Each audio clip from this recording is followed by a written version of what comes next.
What's up, everybody? JDew and Jonah of the Cash Compound, the Banking Bros, and we're here for a book report. We've got an ep coming to you on one of our favorite books. Is this one of your favorites? What stories do you love in this book? I love lots, but you'll find out more when you listen to our episode.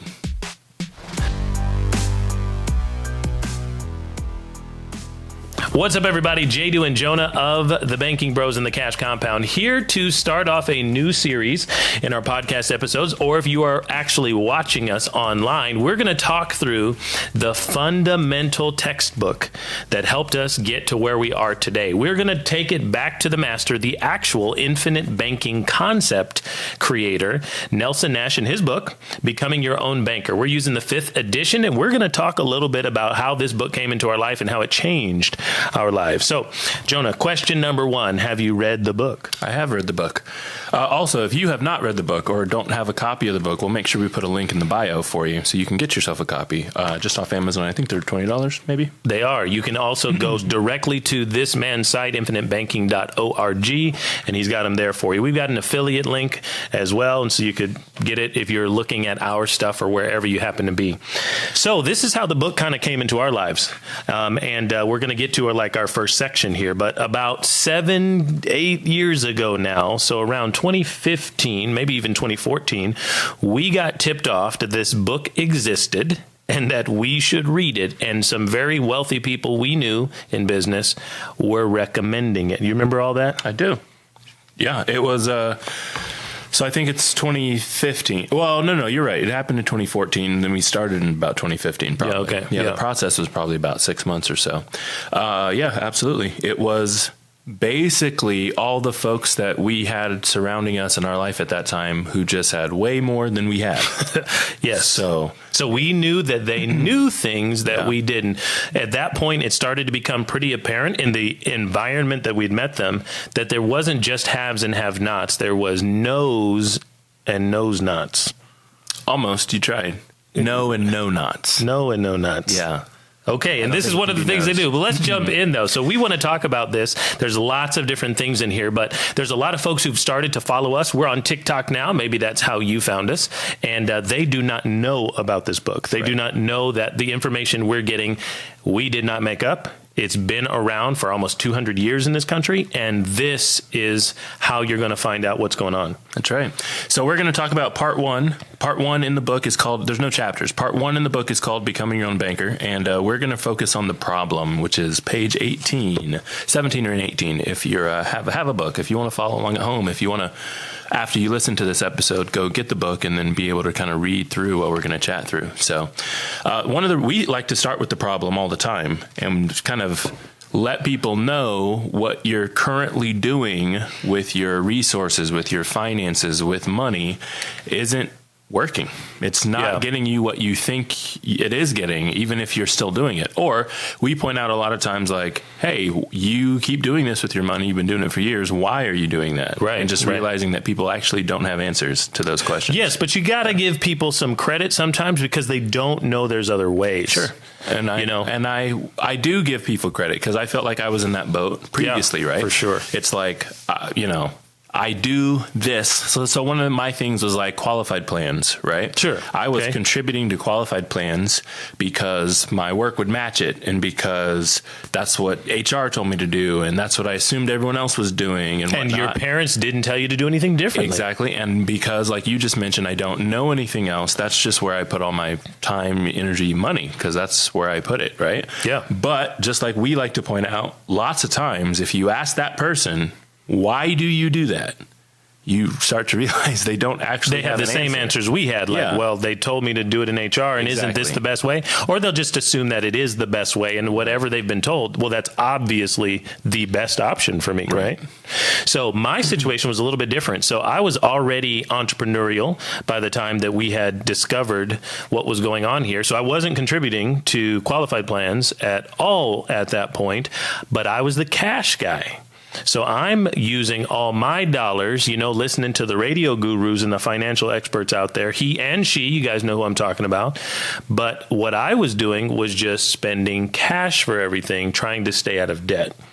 Sure. Because that had worked for me and I had gotten out of debt from student loans and things like that, which you can hear about on another episode. Find it. It's a real great story, but I didn't really understand. So the way Nelson starts it off in this chapter, in this section, so Nelson is a Christian man from Birmingham, Alabama, but I have audiobooked this a bunch too. You can totally do that.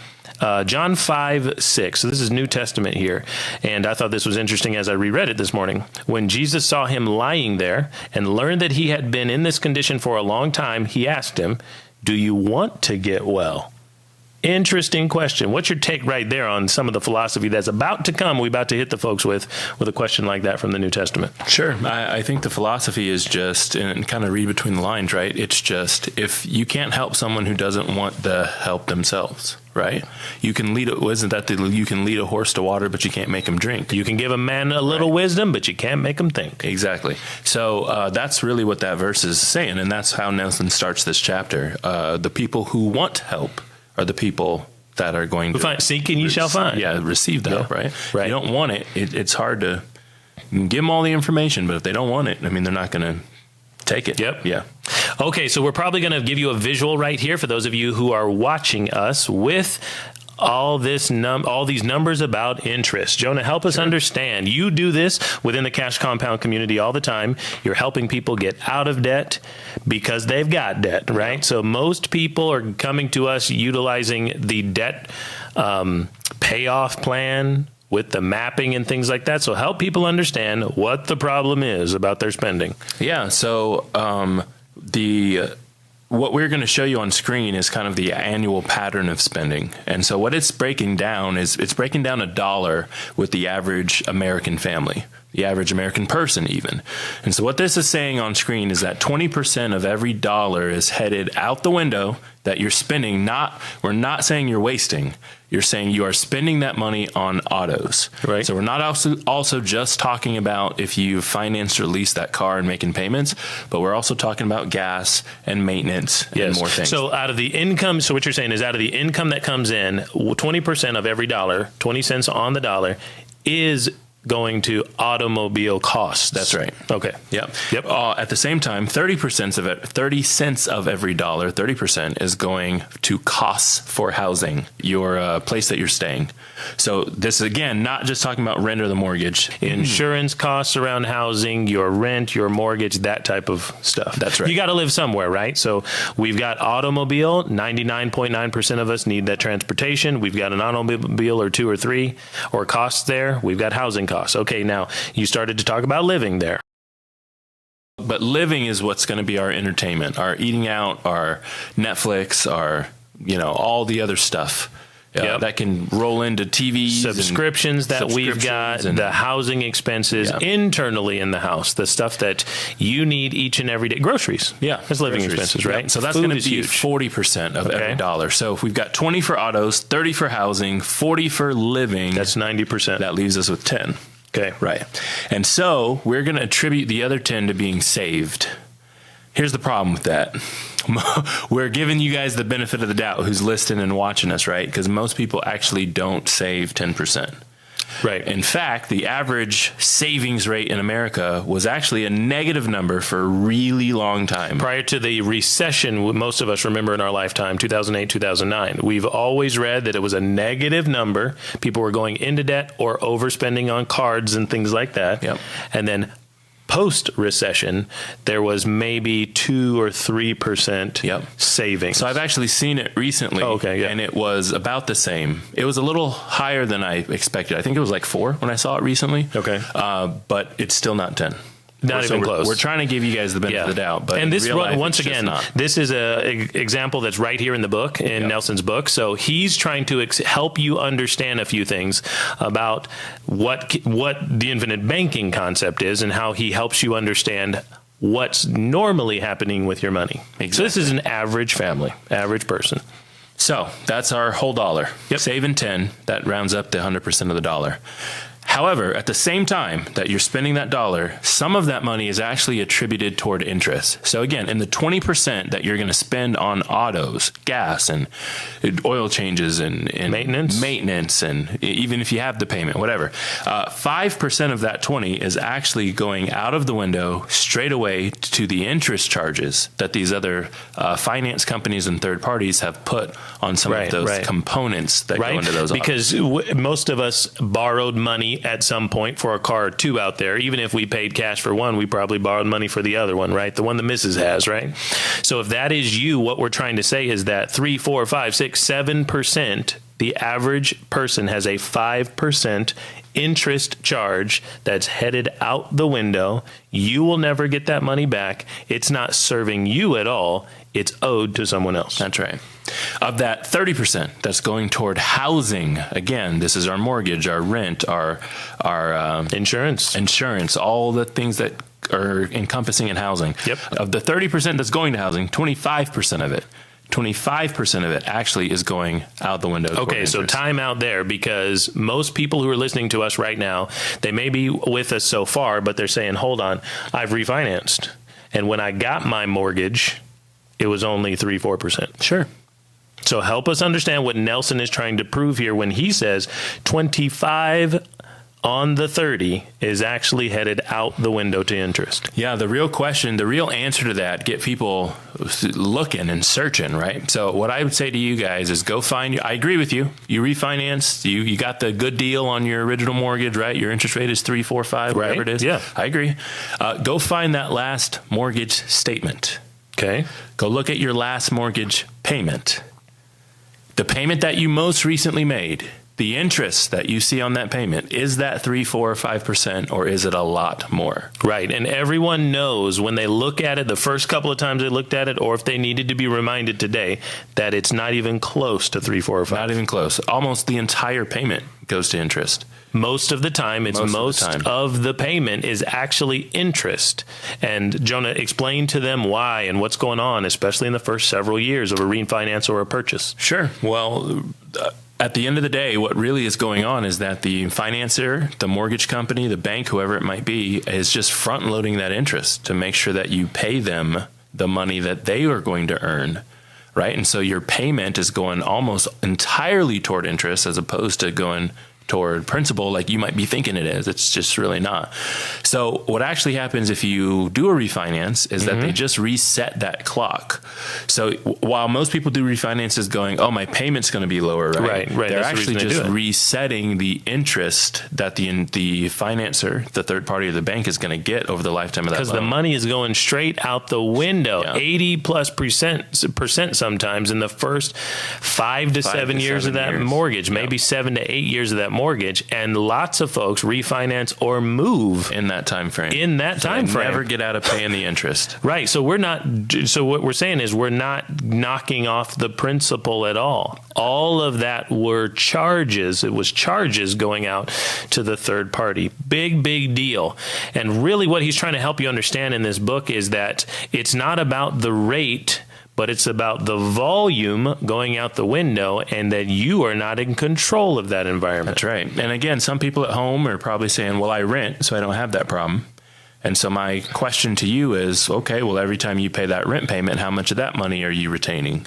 Right. Are you controlling? Are you none of it? And you don't have any equity. You don't have any ownership in that property. Right. So find a rent. We're just helping you understand the point. So again, just right back to our point of all the money that you're paying for the housing is actually going right out of the window. Absolutely right out of the window. The last category that we talked about is living expenses. That was at 40% of our dollars going to living expenses. And about 5% of that 40 is going out the window to interest. Once again, if you have borrowed money on any of your living expenses, if you're actually crazy enough to maybe finance the couch and the TV, and of course, if you owe that money out to other people, it's not just the money you paid on the sticker price, but it's also the charges. Those are going to be your Kohl's and your Best Buys and whatnot. So if you've got that sort of thing, that's the interest that we're talking about. You're giving up to the third parties. There you have it. And again, we're trying to save 10%. So what he's alluding to in this chapter of the book, the problem is kind of the header, is that we've got just at about 35% interest going out of the window while we're trying to save 10%. So 35 cents on our dollar is headed out the window to other folks, and we're trying to save 10 and maybe get a good rate on 10, right? Depending on where you might invest or put money. But that means you're headed backward, right? You're not headed forward. You're not headed forward. And so what he's trying to say is, instead of trying to worry all about rate and get the best for that 10%, why not eliminate, why not redirect, why not change directions on the 35% that you're actually giving up to the third parties, to the finance companies, to the banks in interest? Yeah. Why not recapture that? Yep. Right. So here's another question. So I want to jump on these housing costs there for a second again, because you bought a house a couple years ago. I did. And we have told people before, and even done other EPs, you got to find them, folks, about how much money you end up paying over the course of a 15 or 30 year mortgage. It's a lot of money. It is tons. So over the course of that time, do you remember any of those numbers? I don't really remember the numbers, but I can get close, probably. So this would be like a example of like so actually my house, and use my numbers, but a traditional kind of mortgage plan. Okay. Right. So what it would be, so I think my house was about $200,000, maybe a little over $200,000. Okay, cool. Right? Modest home, but we live in South Carolina, a very modest part of the world too. Yeah. The interest rate on that's normal, 4, 5, 6. I mean, the same thing you guys are paying, right? It's no different. Right. So if you let that mortgage and you just pay your mortgage payment and you let that mortgage go for the entire 30-year mortgage of that mortgage, you end up paying the $200,000 in principal, of course, but your interest charges is like $170,000 or $80,000. It's like double the house, basically. Right. 30 years from now. You don't get 2 houses. You just paid for 2. Right. Wild. So make sure, check yours, ladies and gentlemen. Let us know. Like, we'd love to know. Drop in the comments or hit us up with, wow, this was a big epiphany to me. We'd love to know. Okay, so what Nelson is going to end up helping us understand, of course, is that if you can control the environment. He starts talking about airplanes in here. Now, that kind of threw me off. I don't know a lot about flying and flights and things like that. So it took me a minute to understand this part. It's like an old school math problem is when I read it the first few times. Like, what are those word problems? You remember those word problems in school where it's like a train from Chicago leaves at 7 and a train from LA leaves at 9, and when do they meet in Milwaukee? And you're thinking, why in the world would they go to Milwaukee? And I thought, you're right, exactly. I'm like, who is Abraham Lincoln? Because that's what I put down. I thought it was a Jeopardy question. Yep. So it took me a second to get it, but what he helps you understand is whether or not you've got a headwind coming into your plane, right? We've all flown, and if there's wind blowing at your plane, no matter how fast it's going, the wind is pushing against it, keeping it from moving, because we're not thinking about what happens if you have a tailwind. Because if you have a tailwind and you're going the same speed, you're now moving way faster toward your destination. That's right.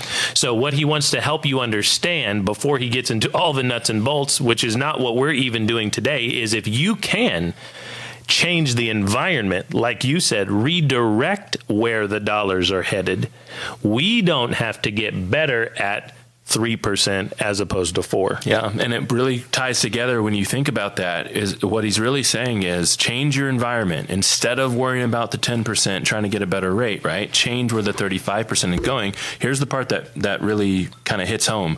If you do that, you don't have to make more, work harder, create more cash flow, right? But you will have more because you retain the possession, you retain the control, right? It's a really crazy epiphany, right? Epiphany, like, because we never thought you could control the environment. Exactly. The person who controls it all keeps it all. And the person who makes the same but doesn't control it doesn't have it, right? So you can make the same but feel a lot better, feel a lot richer even, if you want to use that term, just by controlling the environment. Right. So speaking of controlling the environment, there's something interesting that happened over the course of this pandemic or whatever. You were mentioning to me this past week that certain mortgage companies out there were willing to change the game on you. They were. And we were realizing what the opportunity was. It was blowing our mind for a second. So help us remember what was going on. Yeah, I just realized that now it's not being offered currently. It is August 2021 when we're recording this here. Right. But during the pandemic, I actually realized that some mortgage companies were offering to waive the interest charge it's kind of like the student loan thing. Most people know about the student loan thing, right? They're not charging you interest on the student loans. You don't have to make the payments. I realized that a couple of mortgage companies were doing that for a few months in there. Let's go. So you could waive the interest and not make the mortgage. So we're actually super interested. If that's you and you took advantage of that, we would like to know how that worked for you and what happened and how fast you paid down your mortgage. Well, we're assuming you paid down your mortgage. So if they were able to waive the interest, did you keep paying? Were you in a position with your cash flow, with your job, to be able to knock down principal because the whole environment had changed? Yeah. So we're super interested. If that's you, let us know in the comments or send us an email. Get on our calendar. We'd love to chat with you. So one last thing that I will say, it's not just about debts that you may have or interest that you may or may not still be believing that you have. But remember, I was the guy who was paying cash. And so I was under the impression that I was not losing all this money to outside forces, but I still didn't control my environment. So one of the things that Nelson says in the book here is most people in the situation concentrate their attention on trying to make the airplane go a little bit faster. But this book is about creating a perpetual tailwind to everything you do in the financial world. And there are many financial gurus out there, in quotes, who are praising the matter of getting out of debt, but they never address the fact that your money is not in an environment you control. So you're still paying it all out. So we're here to talk about the tailwind, ladies and gentlemen. So we appreciate you checking in with us for this episode of our podcast or vlog, wherever you're seeing us. Please give us a subscribe and a like out there. Tell your friends what you're learning here. Join us on TikTok. We're having a lot of fun there, letting you know these things and factoids one thing at a time. And we'll be back with Becoming Your Own Banker from R. Nelson Nash very soon with more topics out of this book.